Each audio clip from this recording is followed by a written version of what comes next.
Hi guys, welcome back to Pinji Karangal. இன்னைக்கு நம்ம unit 3 டே 4ல இருக்கோம். சோ வாங்க வீடியோக்குள்ள போகலாம்.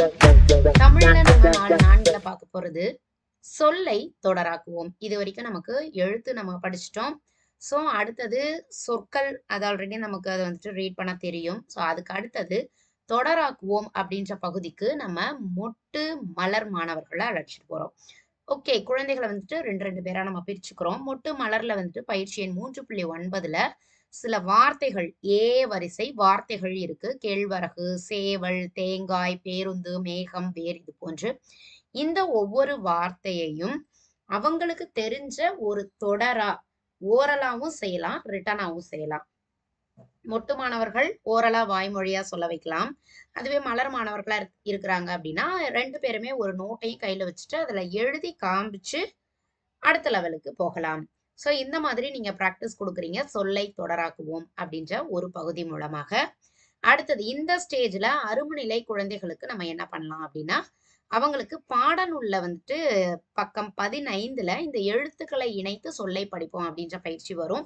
ஒவ்வொரு வரிசைக்குமே இதே பேட்டர்ன்ல தான் இருக்கும். சோ மேல வந்து தனித்தனி எழுத்துக்களாக இருக்கும், கீழே அதையே வந்து சொற்களாக கொடுத்திருப்பாங்க, சொல்லா இருக்கும். சோ மேல இருக்கிற எழுத்துக்களை தனித்தனியா சொல்லிட்டு கீழே இருக்கிற அந்த சொல்ல வந்துட்டு அவங்கள வந்து வாசிக்க வைக்கிறோம். எழுத்துக்களை இணைத்து சொல்லை படிப்போம்.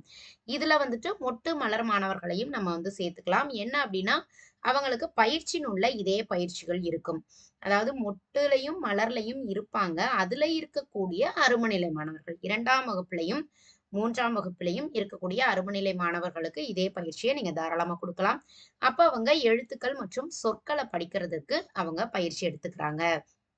அடுத்தது எழுத்தை அழிப்போம், சொல்லை படிப்போம். இதுவும் நம்ம ஏற்கனவே செஞ்சதுதான். நம்மளுடைய கரும்பலகையில வந்துட்டு பாத்தீங்கன்னா, தகுந்த ஒரு வார்த்தையை வச்சுட்டு அதுக்கு முன்னாடியும் பின்னாடியும் சில சம்மந்தமில்லாத எழுத்துக்களை எழுதிட்டு இதுல எந்த வார்த்தை நம்ம இப்ப படிச்ச வரிசை வார்த்தை அப்படின்றத குழந்தைங்களை கண்டுபிடிக்க வைக்கிறது.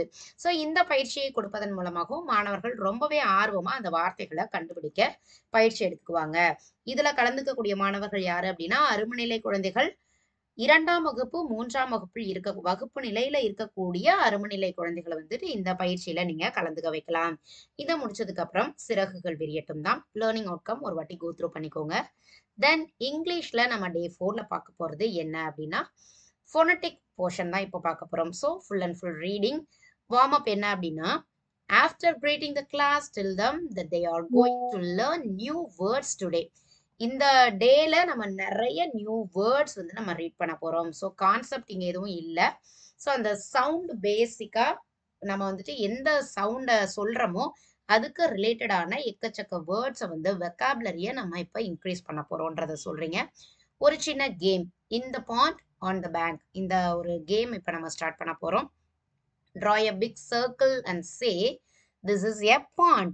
இதுதான் வரைஞ்சிட்டு நீங்க வந்துட்டு ஒரு பாண்ட் அப்படின்னு இன்ட்ரடியூஸ் பண்றீங்க. let us stand all around on its bank. அந்த கரை பகுதியில நம்ம எல்லாருமே நிக்கிறோம், ஒரு குளக்கரையில நிக்கிறோம் அப்படின்றத சொல்லிட்டு tell them you will say a list of words at random order. tube, food, moon, stool, fuse, spoon, mule, broom, school, mute, cool, root, cute, இந்த மாதிரி நீங்க ரேண்டமா நிறைய வேர்ட்ஸ் சொல்லிட்டு they need to jump inside the circle when they hear the word with long u sound. நான் வந்துட்டு எப்ப you சவுண்ட்ல உள்ள வேர்டை சொல்றனோ அப்ப நீங்க ஜம்ப் இன்சைட் த சர்க்கிள். ஓகேவா? And then oo normal oo long sound கேட்கும்போது நீங்க திரும்ப jump out of the circle. இதுதான் இந்த கேம். ஸோ யூ சவுண்ட் வரும்போது ஜம்ப் இன்சைட் த சர்க்கிள். ஊ அதோட டிஃப்ரென்ஸ் உங்களுக்கு தெரியும்னு நினைக்கிறேன். ஜஸ்ட் ஊ அப்படின்ற லாங் சவுண்ட் வந்துட்டா will jump out of the circle. இந்த கேமை வந்து நீங்க விளையாண்டதுக்கு அப்புறமா இது ஒரு சின்ன ஒரு மோட்டிவேட்டிங் கேம். தென் ஒரு லார்ஜ் குரூப் ஆக்டிவிட்டி செய்யறோம். practicing the long u and oo sound. let us say the words. materials needed உங்களுக்கு வந்துட்டு புக் பேங்க்ல கொடுத்துருப்பாங்க. இந்த சவுண்ட் பேசிக்கான பிக்சர்ஸோட சேர்ந்து இருக்கும். Then make word slider.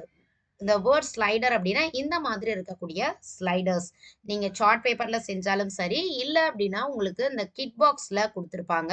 So அதையும் கூட நீங்க தாராளமா யூஸ் பண்ணிக்கலாம். லேபிள்டு பிக்சர் கார்ட்ஸ் வந்து இதுக்கான கார்ட்ஸ் நீங்க ரெடி பண்ணி வச்சுக்கிறீங்க.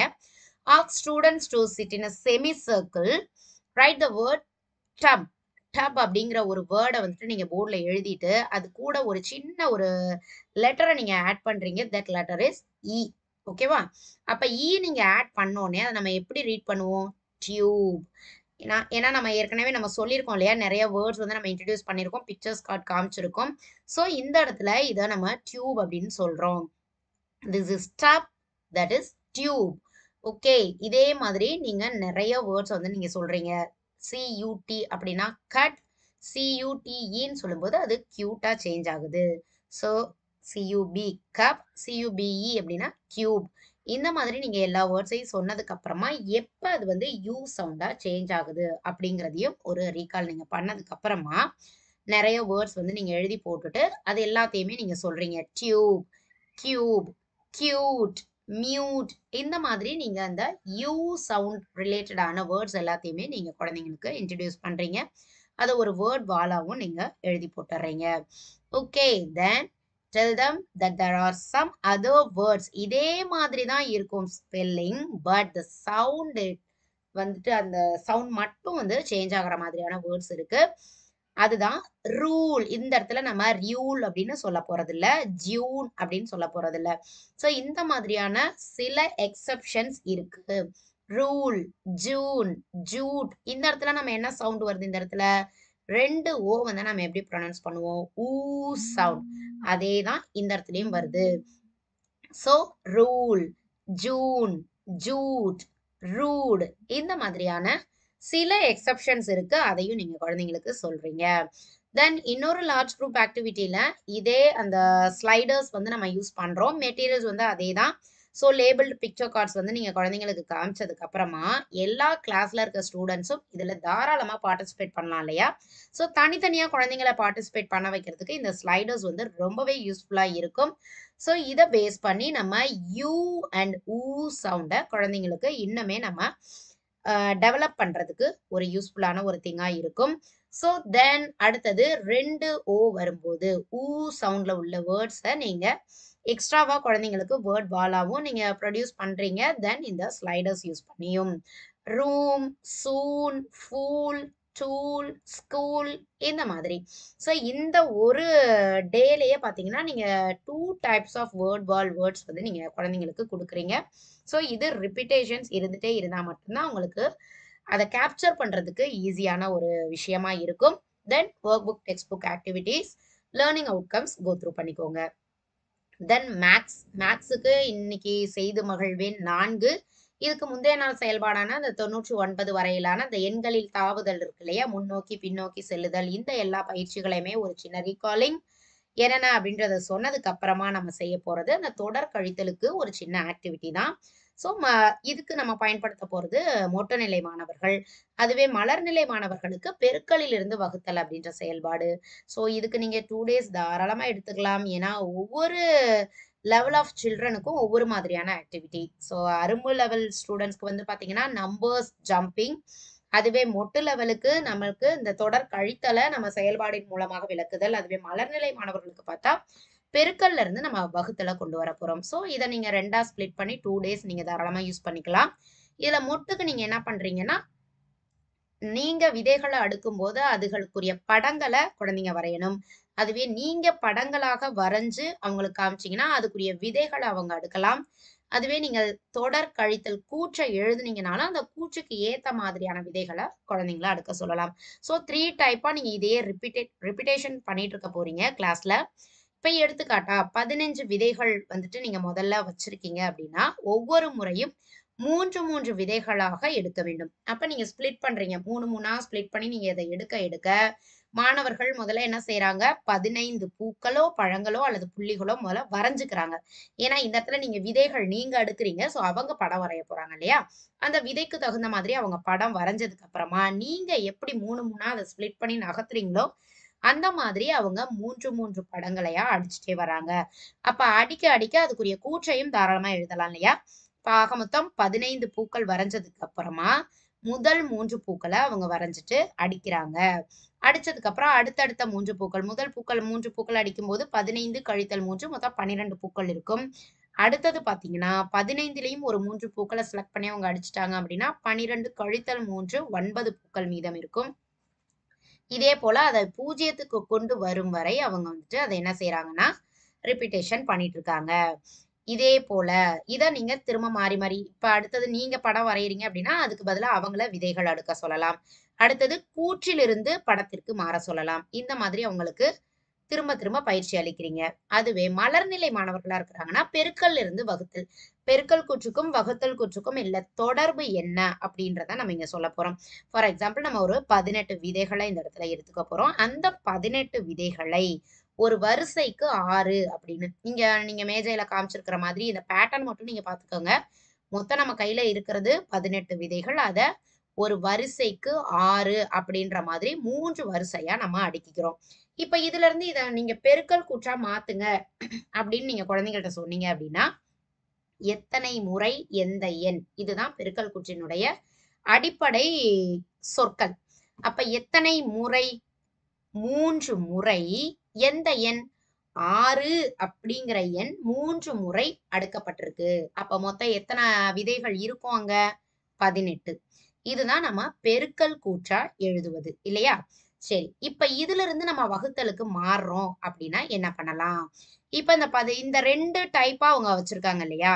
இப்ப இந்த கேர்ள் பேபிய பார்க்கலாம். இப்ப இந்த 18 விதைகள் இருக்கு. இத நம்ம 3 3ஆக பிரித்தோமானால் 3 3ஆ நம்ம கட் பண்ணி எடுக்கிறோம் அப்படின்னா மொத்தம் இருக்கிறது 18. இதுல 3 நம்ம எடுத்தோம் அப்படின்னா எப்படி இருக்கும்?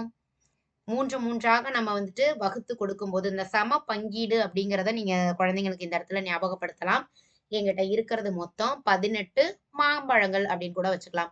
18 மாம்பழங்கள் இருக்கிறது. அதை நான் 3 3ஆக பிரித்து கொடுத்தேனானால் மொத்தம் நான் 6 பேத்துக்கு அத கொடுக்கலாம். ஓகே. அந்த மாதிரி நீங்க இத வகுத்தல் கூற்றாகவும் மாற்றலாம். இல்ல இன்னொரு டைப்னா என்னட்ட இருக்கிற அந்த 18 மாம்பழங்களை நான் 6 6ஆ கொடுத்தேன் அப்படின்னா மொத்தம் 3 பேத்துக்கு நான் கொடுக்கலாம் அப்படின்னு நீங்க சொல்றீங்க. அப்ப 2 விதமாக வகுத்தல் கூற்றை இந்த இடத்துல நம்ம மாத்த முடியும். அதே மாதிரிதான் பெருக்கல் கூற்றுமே. 3 முறை 6 என்ற எண் அடுக்கப்பட்டிருக்கு, மொத்தம் 18. அதுவே 6 என்ற எண் 3 முறை அடுக்கப்பட்டாலும் 18 தான். இந்த சேஞ்ச் ஓவரையும் நீங்க குழந்தைங்களுக்கு சொல்லிடலாம். சோ இந்த மாதிரி நீங்க உங்களுக்கு அறிமுகப்படுத்தினதுக்கு அப்புறம் அதை கூற்றில் இருந்து கொண்டு வர்றதுக்கும் நீங்க பழக்கலாம். இப்ப இதுதான் 6 பெருக்கல் 3 தான் 18 இல்லையா? அப்ப இது வந்து பெருக்கப்படும் எண், பெருக்கும் எண், இங்க பெருக்கற் பலன். இதுல எது எது வகுப்படும் எண், வகுத்தி, ஈவு அப்படிங்கிறத நம்ம இப்ப சொல்ல போறோம். அப்ப இங்க எது பெருக்கற் பலனாக இருக்கிறதோ அதுதான் இங்க வகுப்படும் எண். இந்த மொத்த எண் தான் இங்க வகுப்படும் எண் இல்லையா? அதுவே பெருக்கும் எண், பெருக்கப்படும் எண் அதாவது வகுத்தி அப்படின்னா பெருக்கும் எண் வந்து ஈவு. எந்த எண்ணை வச்சு நம்ம பெருக்கிறோமோ அதுதான் இங்க நமக்கு ஈவா கிடைக்கும். அதுவே பெருக்கப்படும் எண்ணான இந்த 6 அப்படிங்கிறது தான் வகுத்தி அப்படிங்கிறத நம்ம சொல்றோம். சரியா? இத வந்து குழந்தைங்களுக்கு புரிஞ்சுக்கிறதுக்கு கொஞ்சம் டஃப்பான ஒரு கான்செப்ட் தான். ஆனா இத நீங்க திரும்ப திரும்ப சொல்லும்போது சொல்லிதான் ஆகணும். ஏன்னா அவங்க அடுத்த லெவலுக்கு 4க்கு போகும்போது இந்த பேசிக்ஸ் வந்து அவங்களுக்கு நல்லாவே தெரிஞ்சிருக்கணும். சோ ரிப்பீட்டேஷன் மெத்தட நீங்க ஃபாலோ பண்ணுனீங்க அப்படின்னா தாராளமா இந்த கான்செப்ட குழந்தைங்களுக்கு ஈஸியாவே புரிய வச்சிடலாம். சோ தயவு செய்து இதை நீங்க நல்லா மனசுல பதிய வச்சு 4க்கு நீங்க அனுப்புறதுக்கு ட்ரை பண்ணுங்க.